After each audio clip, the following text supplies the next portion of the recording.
Good morning. Morning. Today is some day of the week, the 19th of May. May 19th. It's 11:18 and we are here in the Ways and Means Committee Room on this glorious, very warm Tuesday. We have two bills in front of us that we are picking up. The first one is S-190. Scott, may I have a printed agenda when you get a chance? Thank you. And we are going to start off with Jen Kirby.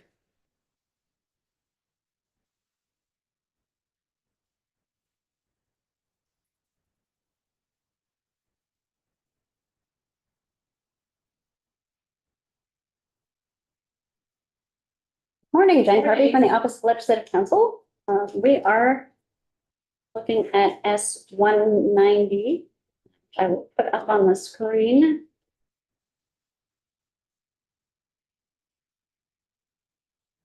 So this is S-190 as recommended by the Committee on Healthcare.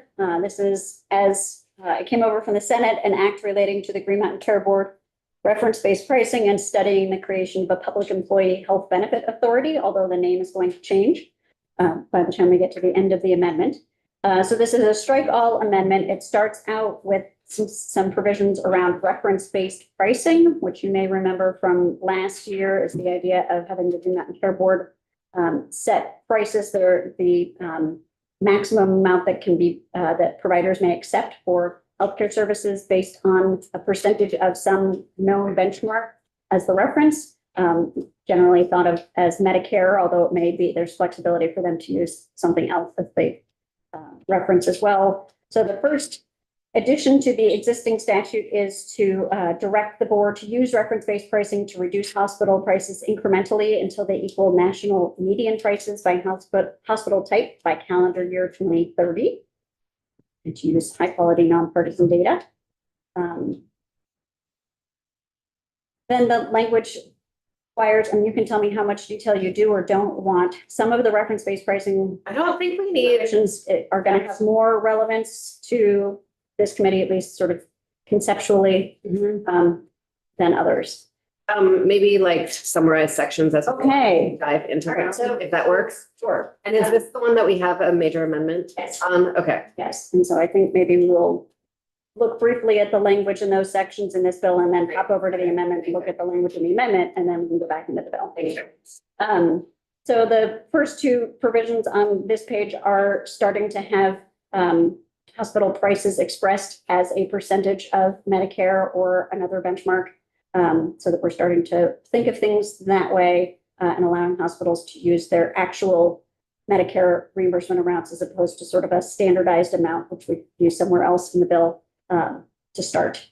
Also requiring hospitals to get and use a unique national provider identifier number so that we can start to identify more readily what services are being delivered through hospital outpatient departments as opposed to the hospital itself.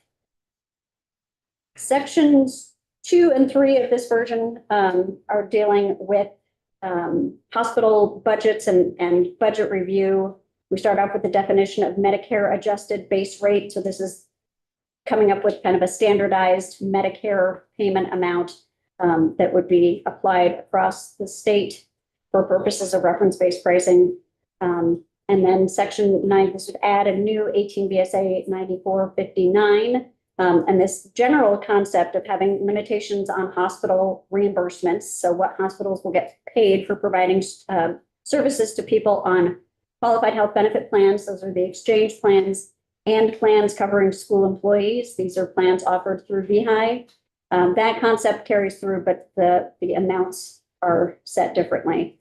And so in the bill as came over to you from House Healthcare, this would have the board, Green Mountain Care Board, in establishing fiscal year 2027 hospital budgets, directing kind of a set amount, an amount equal to 3.5% of hospitals' combined commercial net patient revenue toward reducing the commercial reimbursement rates for the qualified health plans and VHI plans based on a percentage of the Medicare adjusted base rate. In this version, we are talking about A hospital that is not a critical access hospital, is not classified as a Medicare dependent hospital under federal law, and is not participating in rural community hospital demonstration program. So it was only really for the prospective payment services hospitals. So limited set of hospitals, that concept goes away in the amendment that we're going to look at. So does this whole idea of directing a specific amount.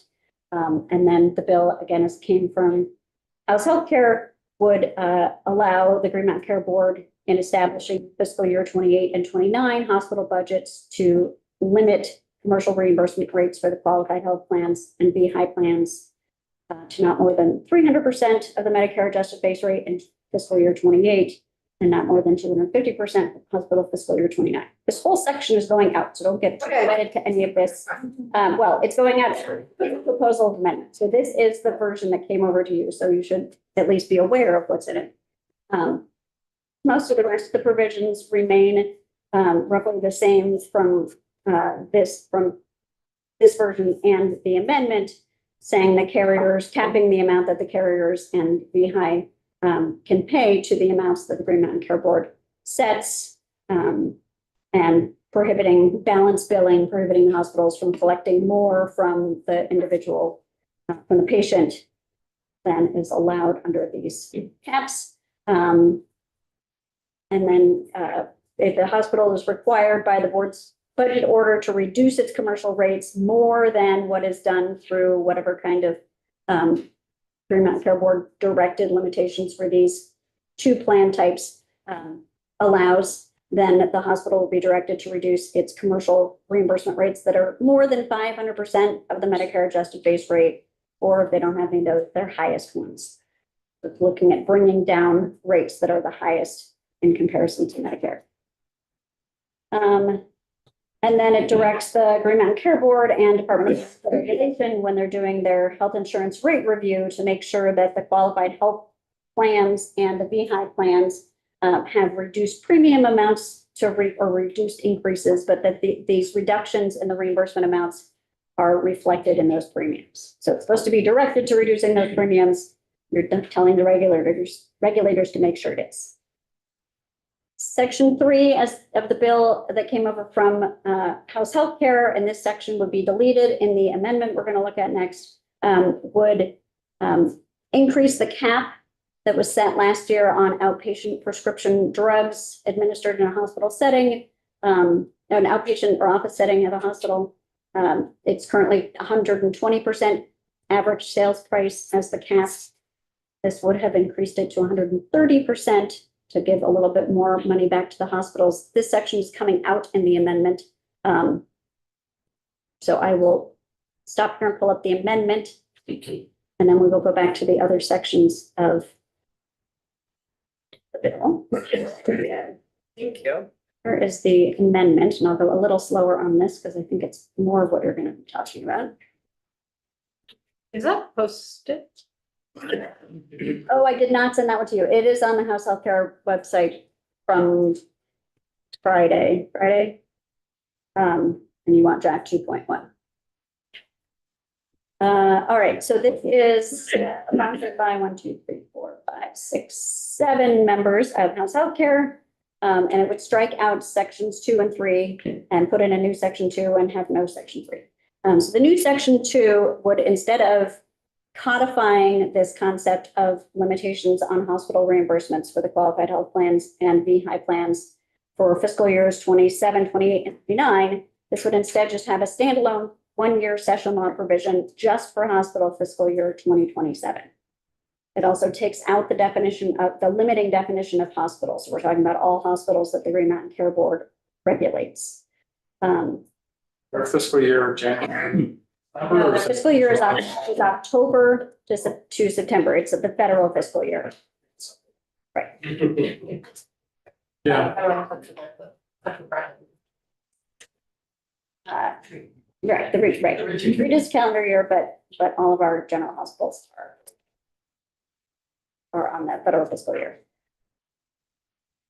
So here, instead of that language that we're looking at with the 3.5% and the 300% of Medicare adjusted base rate, 250%, instead, this would say, notwithstanding any provision of this is really the Green Mountain Care Board rate setting rulemaking requirements to the contrary. So the Green Mountain Care Board is still working on its rules for reference-based pricing. So notwithstanding the requirement that they go through rulemaking before doing reference-based pricing, legislature is authorizing for fiscal year 2020, hospital fiscal year 2027, authorizing the board may order hospitals to reduce their commercial reimbursement rates for qualified health benefit plans and the VHI plans based on a percentage of the Medicare adjusted base rate determined by the board for each item provided and service delivered in Vermont to enrollees in these plans. So this is, instead of dictating the percentage, it is authorizing the Green Mountain Care Board to do reference-based pricing for the qualified health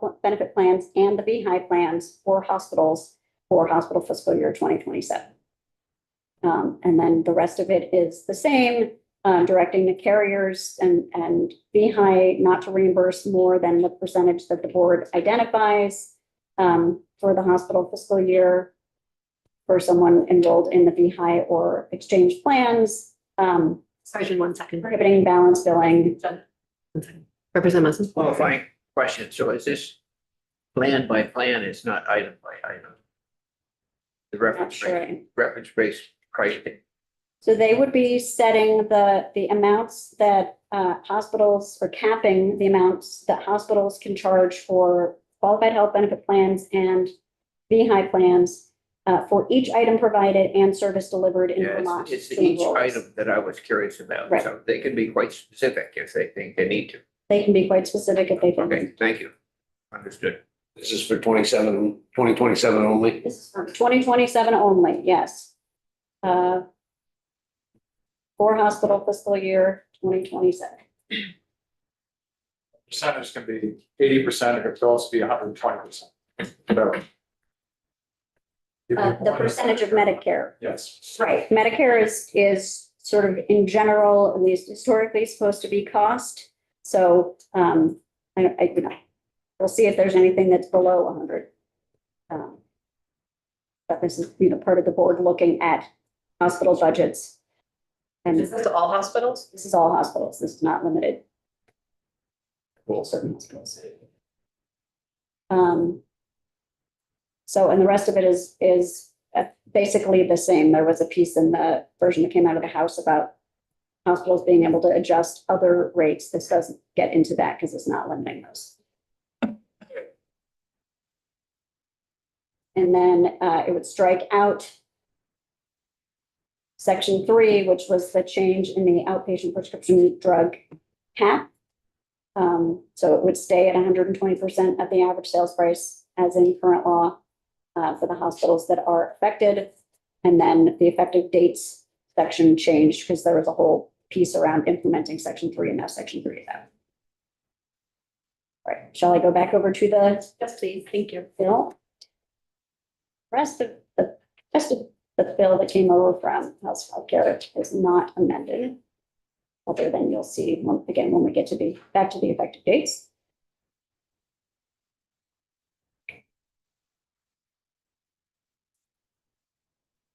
Section 4 relates to hospital outsourcing. And there's a provider tax element to this, which I think is part of the reason that the bill is here. So this would say that for fiscal year 2027 budgets, the Green Mountain Care Board shall direct hospitals to provide whatever information the board requires regarding the clinical services that the hospital outsources to external entities. And then by January 15th of 2027, the board, after consulting with hospitals and their contractors and assessing the impact of outsourcing on access to and quality and availability of care, will provide findings and recommendations on hospital outsourcing to various committees, including this one. And in addition, the board, in collaboration with the Agency of Human Services, will report on the extent to which hospital outsourcing affects provider tax revenue and recommend any necessary changes to the provider tax statutes to appropriately reflect expenditures for patient care at Vermont hospitals. And that, my friends, is the main reason this is here. Right, I think it's this and the potential for impacts on the ed fund if there's downward pressure on rates for behind plans. So ideally saving ed fund money ends this report. All right, section 5 is really the reader assistance heading, kind of says it all. It excludes reference-based pricing from the scope of healthcare professional bargaining that's otherwise allowed between the Green Mountain Care Board and healthcare professional bargaining groups. Section 6 codifies existing practice. The Green Mountain Care Board for appeals of Green Mountain Care Board orders. They do not have an internal administrative appeals process.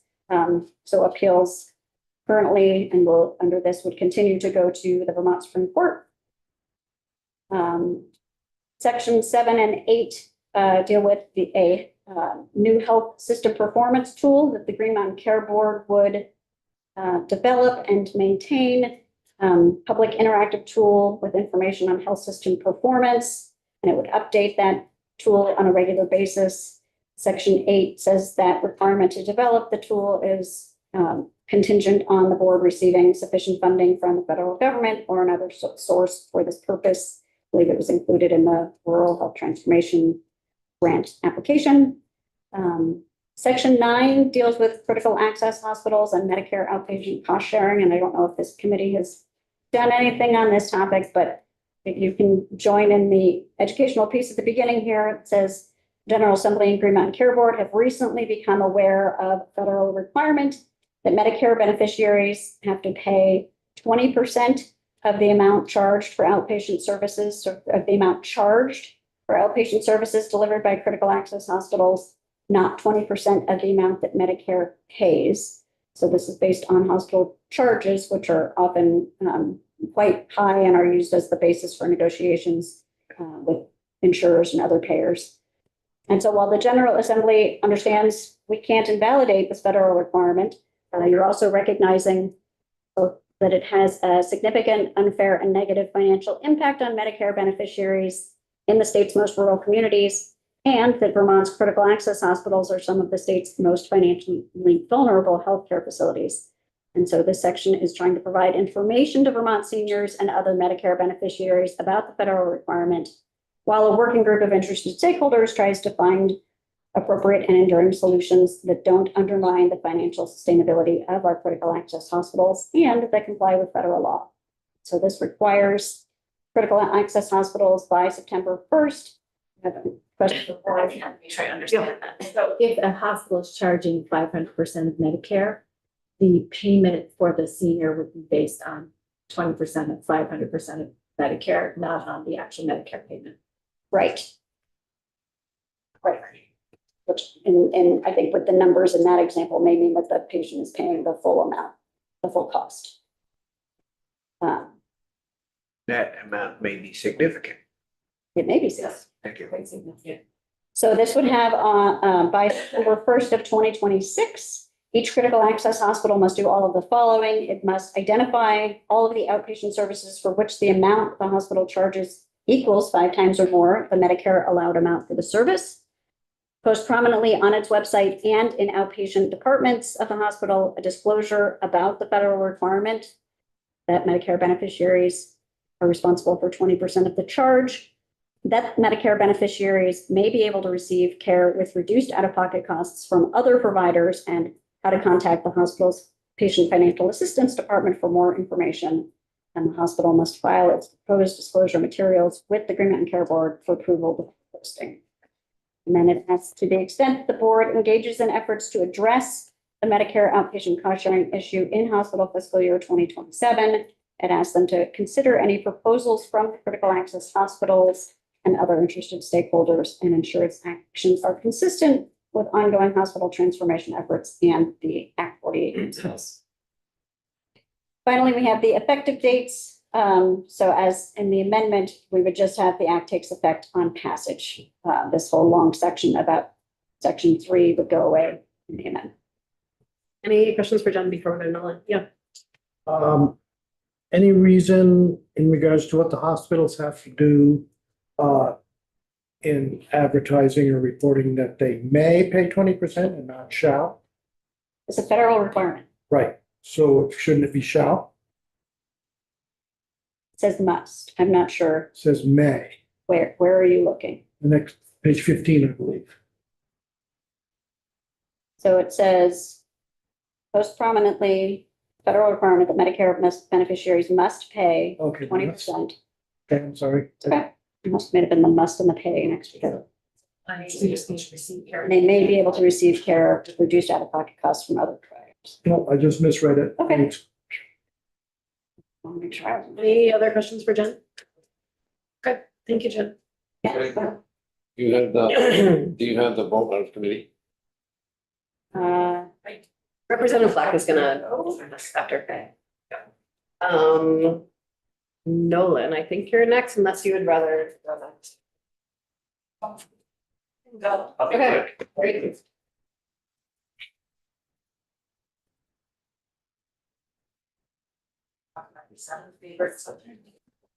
Not my fault. A lot happened over the weekend.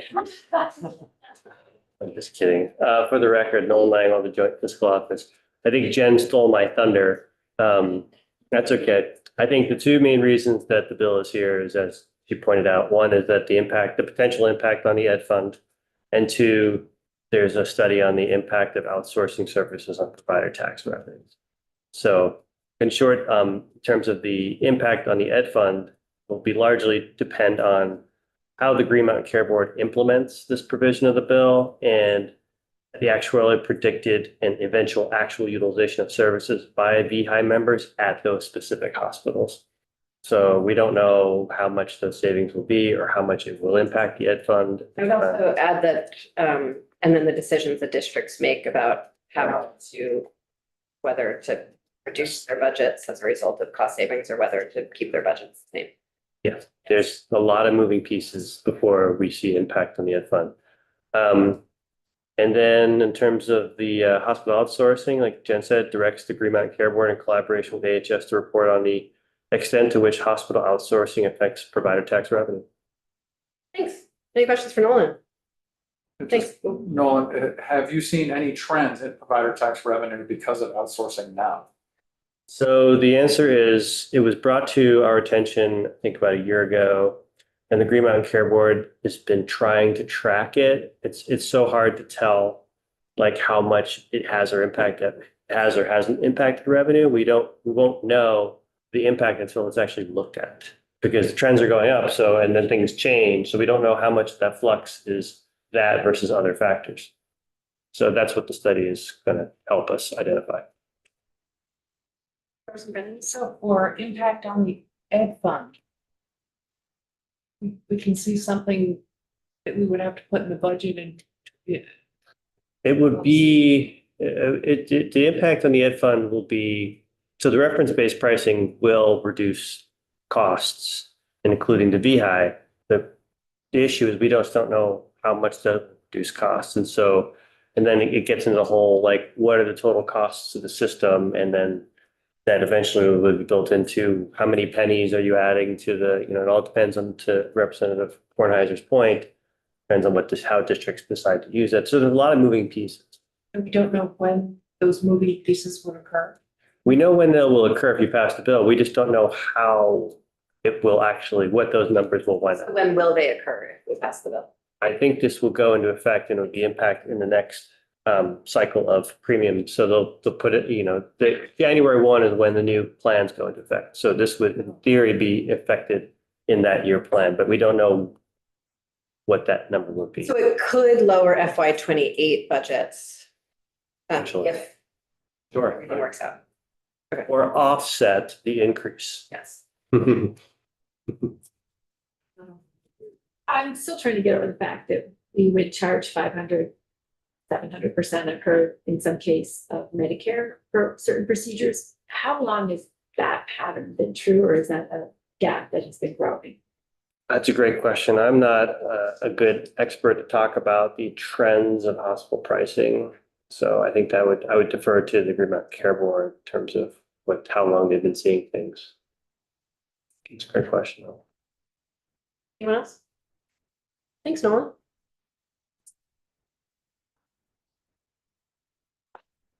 Sarah Black.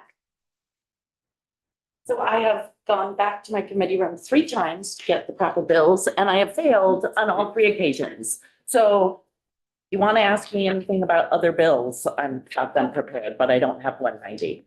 I think I wanted to, so first of all, I'm sorry, for the record, Representative Alyssa Black, Chair of House Healthcare.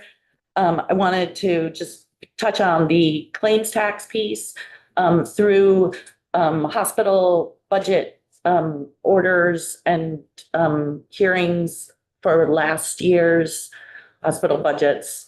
It kind of became apparent that various hospitals were outsourcing different types of services, different provider types, which, number one, it removes it from the regulatory process, because they do have regulatory authority to regulate hospitals.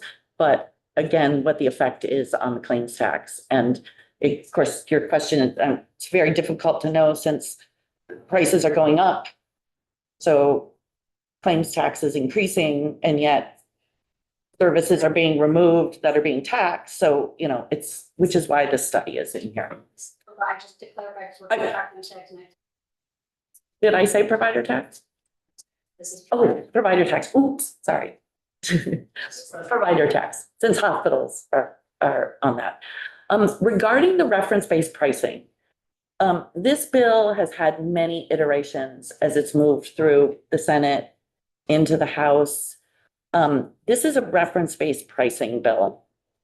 And I will just say that, the language that was passed out of House Healthcare, it was probably the 4th or 5th iteration of, okay, if the Green Mountain Care Board in their hospital budget orders is going to be drawing money out of hospitals, and approving their budgets, that those savings we wanted to target to the most vulnerable markets. And the most vulnerable market is really the QHP market, and additionally, the VHI, as that is driving, it's a driver of education costs, as you all well know in this committee. QHP is Qualified health plans. So those are the individual exchange, people who buy on the individual exchange, and also the small group, small employers who are not able to be self-funded, essentially. As it worked its way through, it sort of started becoming apparent that it was less and less about actual reference-based pricing. It was more about trying to constrain the already statutory process that the Green Mountain Care Board has in hospital budget review, and their budget orders.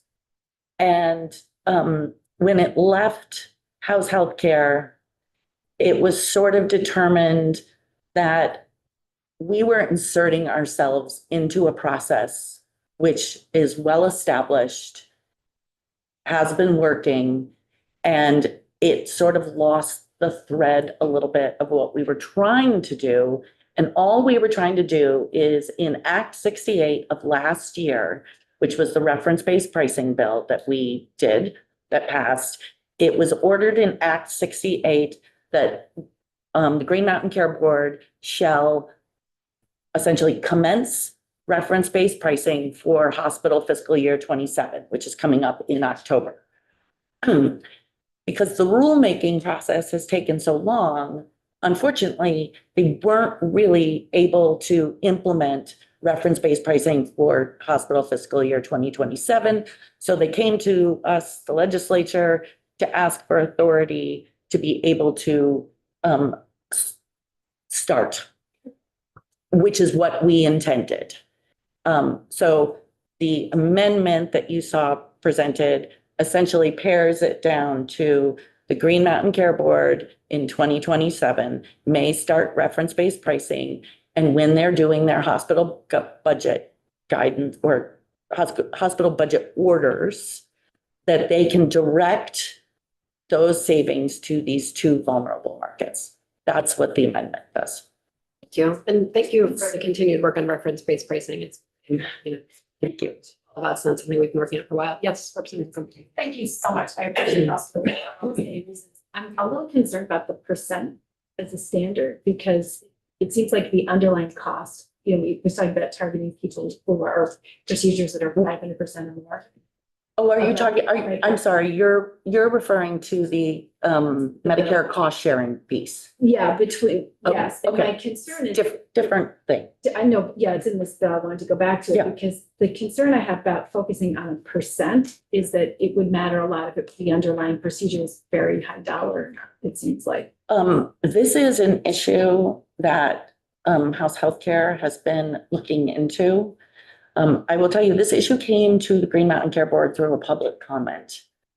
And it was sort of an unknown phenomena that happens between Medicare and critical access hospitals and their designation. What we're trying to get at is, for at least right now, we are trying to identify the outliers.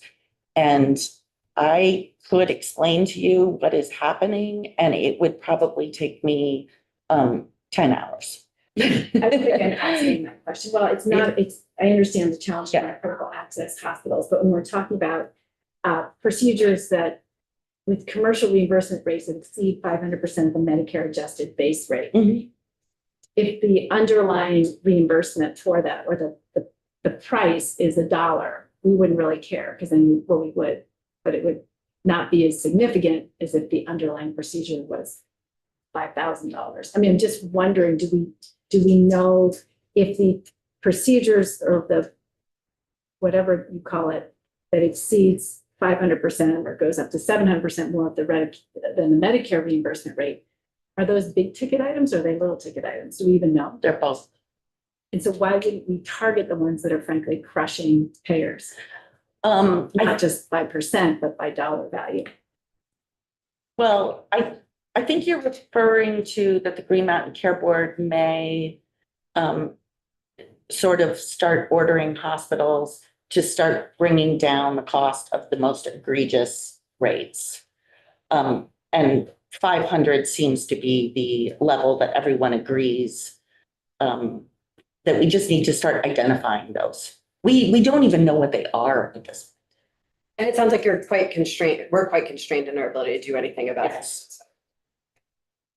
Yeah. So it's the 500% from federal law. I think I'm conflating your question with two different sections. There is a piece in there around. So let's back up. Representative Holcomb, what section are you talking about? I'm looking at it's section. Scroll up again. Yes, okay.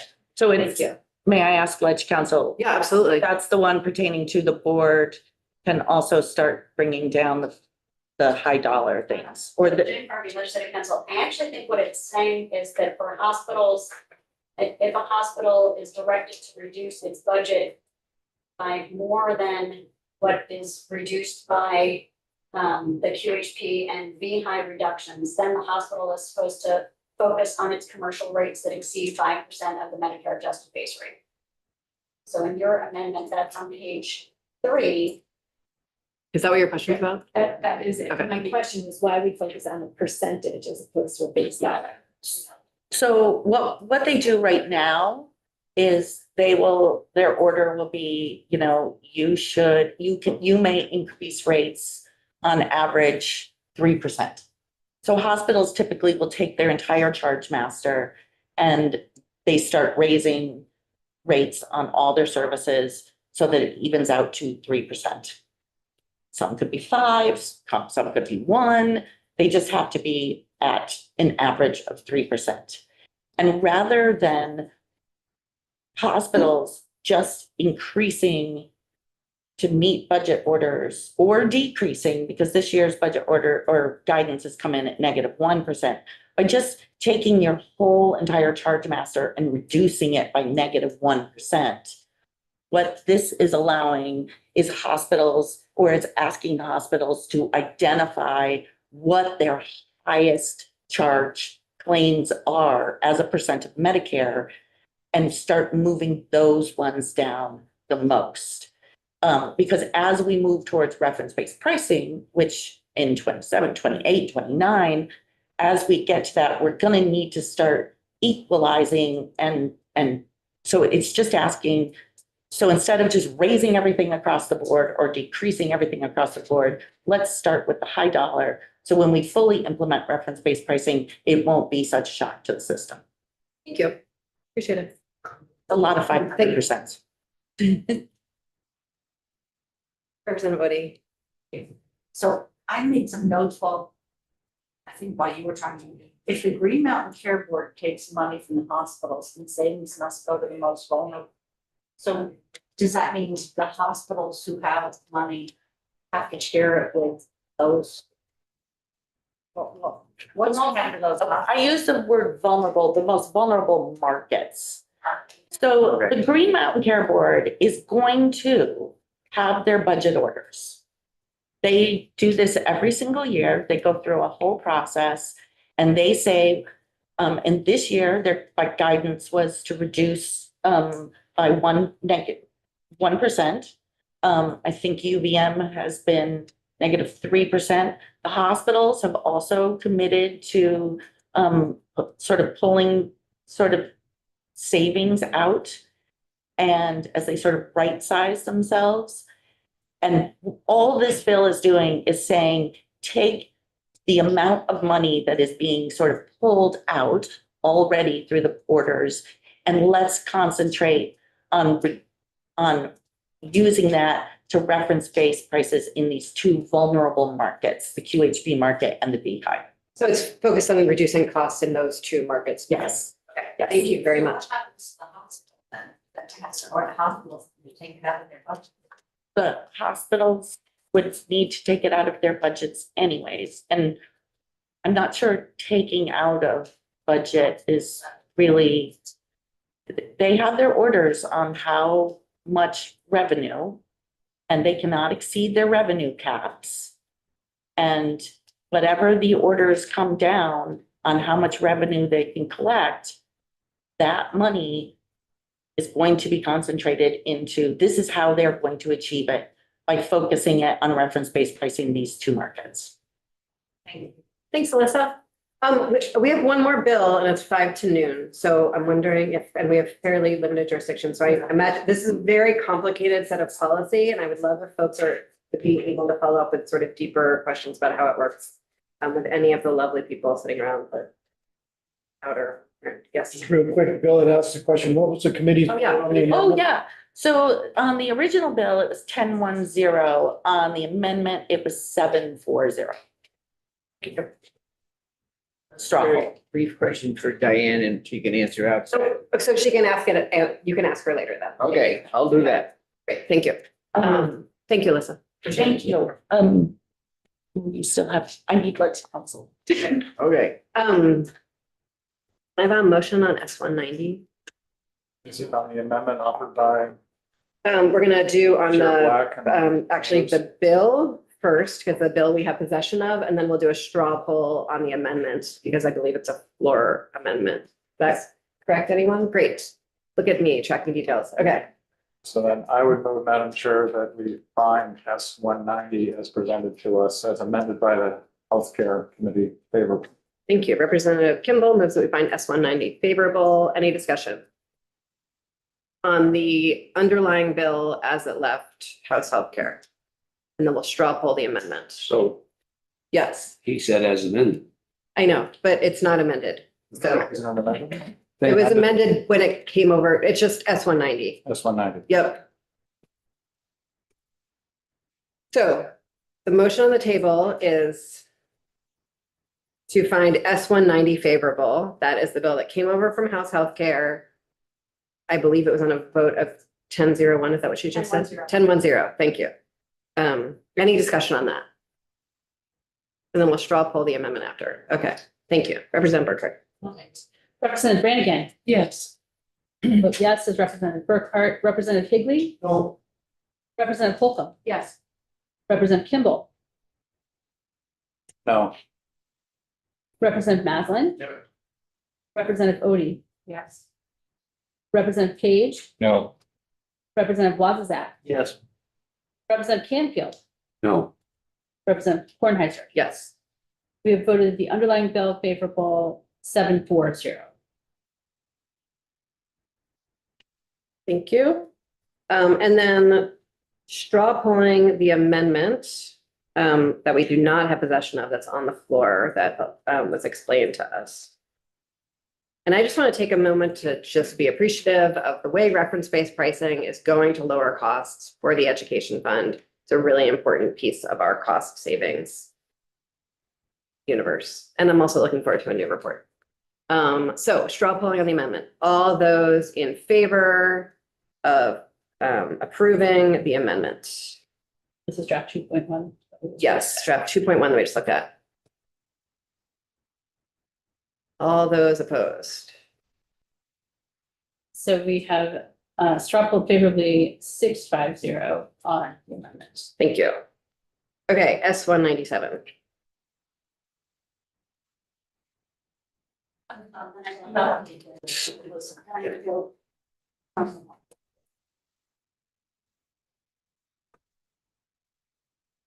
And also just like people really don't need to keep jackets on if they're keeping them on from some sense of propriety. I certainly don't do it on my behalf. Or just put it on, whatever works for you, Mark. Great. Again, Jen Kirby, Office of Legislative Counsel. This is S-197, an act relating to, again, it starts with the title, it gets a different one at the end. As it came over, it is an act relating to payment reform for primary care.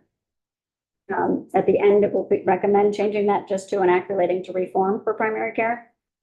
Starts out with legislative intent and some purposes, talks about the intent of the General Assembly to invest in primary care and to establish a program of universal primary care that is successful and affordable for all Vermonters and will promote the public good. The purposes of the bill are to get information necessary to develop a framework for implementation of universal primary care, optimize the blueprint for health, determine whether the blueprint is an appropriate mechanism to use for universal primary care, and to explore other approaches to universal primary care and whether they may be more suitable than the blueprint in meeting Vermont's needs. Section 2 makes some changes to the blueprint for health, largely around some information gathering for requiring health insurers to submit information to the Agency of Human Services so that the blueprint can calculate the total cost of care within Vermont and look at implementing one or more payment models. It also makes some modifications to the blueprint, including expanding the potential quality standards that could be the basis for a practice to receive the blueprint payments and to ensure that the health insurer payments are in amounts at least equal to Medicaid beginning in 2027. Right now, Medicaid is paying the most on a per person per month basis.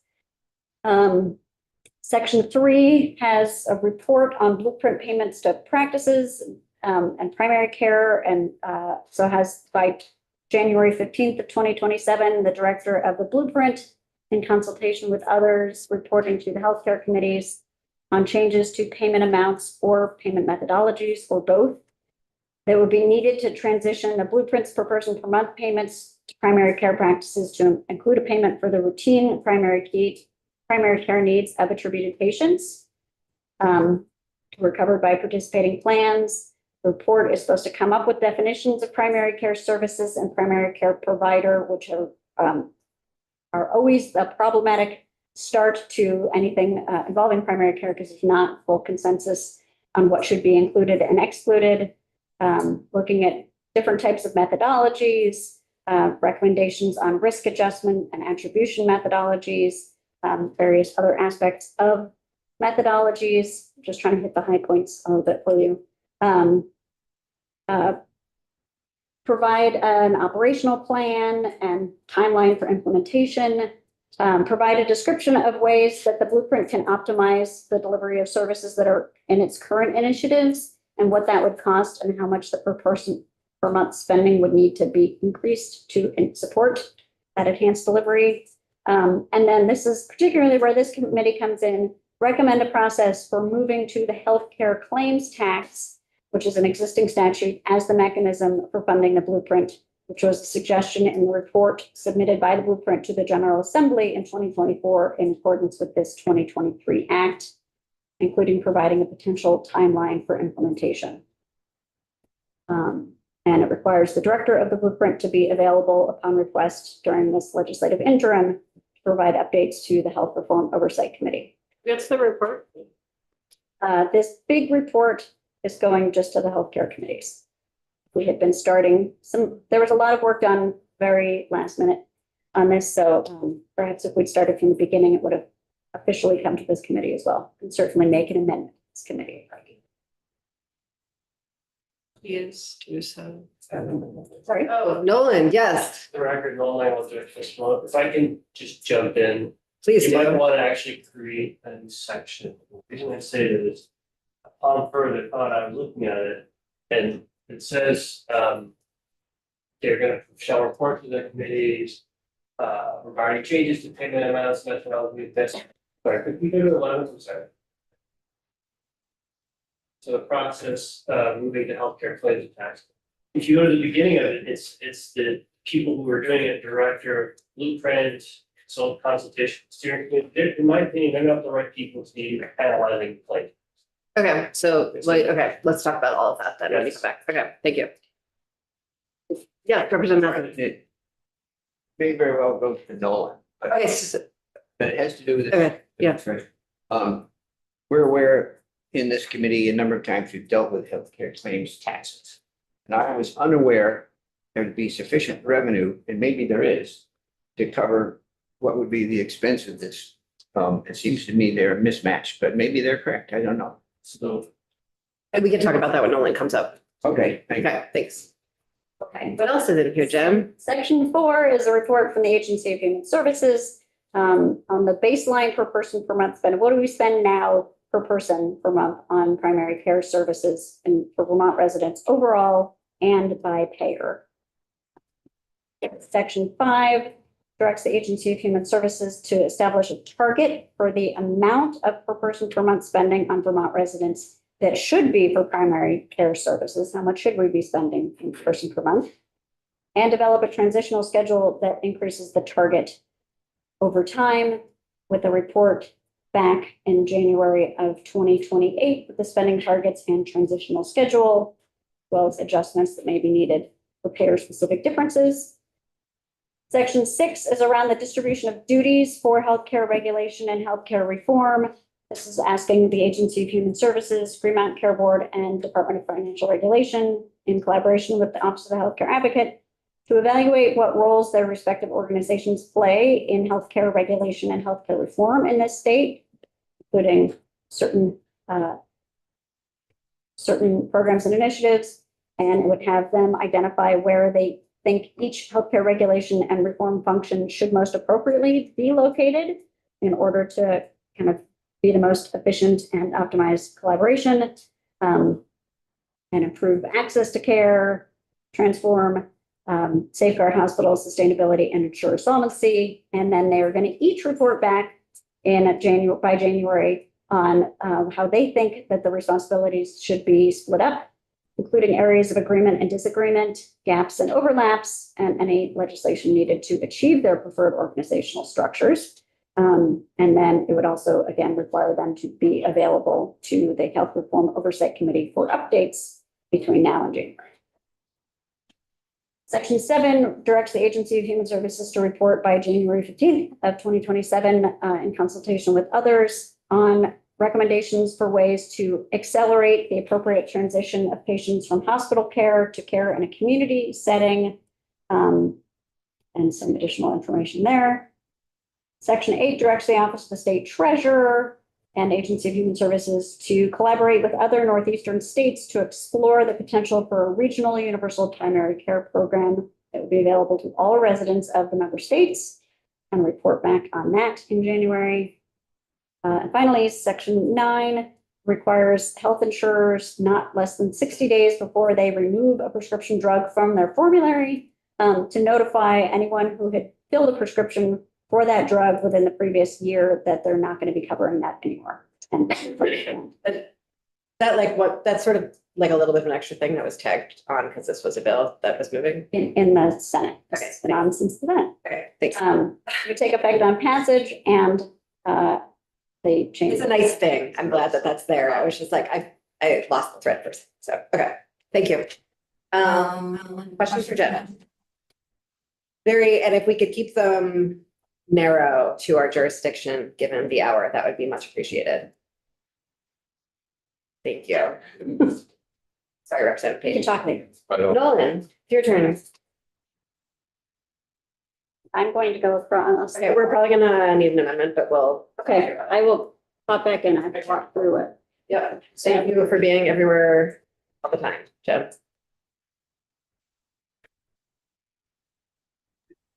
For the record, Noel Langwell, joint fiscal office, let me just get something up real quick.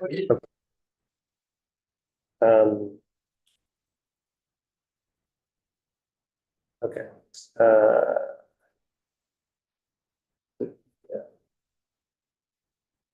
So it occurred to me after the bill passed that the group that's named, there's a list of things that are going to that committee. And it's the blueprint for health, it's the steering committee.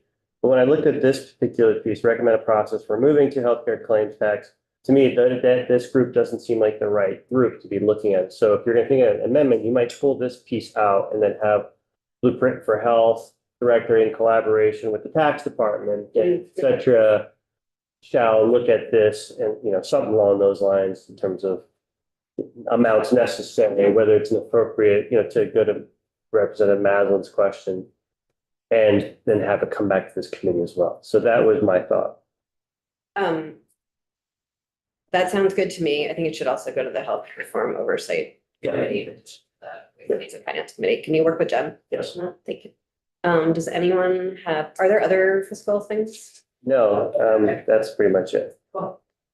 Oh, back to my question, Nolan, thank you for bringing it back up, but there's sufficient revenue there to do what is What being I asked? think the question would be, is this the right mechanism Yeah. and what would you need to increase to Gotcha. cover the costs? Thank you, that's a good question.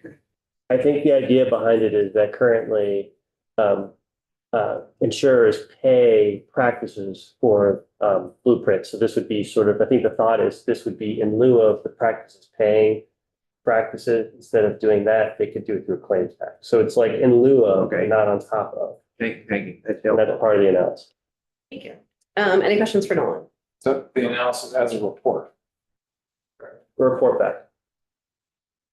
Do folks feel any other questions for Nolan? Thanks, Nolan. I would like us to vote on the bill, and then once we have the amendment, we can huddle to struggle the amendment. That work for people? Okay, does anyone need anything else before we vote on this 197? Yes, I understand these, this is basically a study. it's a really long study, and then at the end, there's a notification provision for pharmaceuticals,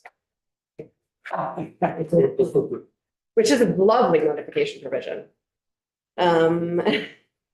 Anyone? Okay. Can I have a motion on S197? I move that we vote favorably on 187 as we received it. Thank you. Representative moves that we find S197 favorable. Any discussion? Seeing none, clerk, please call the roll. Representative Brannigan. Yes. I will vote yes, as Representative Burkhart. Representative Higley is not here. Representative Holcomb. Yes. Representative Kimball. Yes. Representative Maslin. Yes. Representative Odie. Representative Page. No.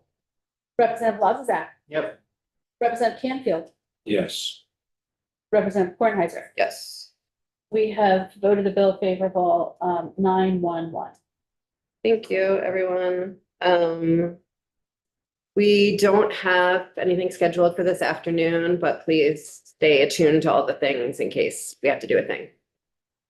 That is my official thing. We also don't have anything scheduled for tomorrow morning yet at 9, but please come to the committee room and check in by like 8:45 because we might wind up with something scheduled at 9.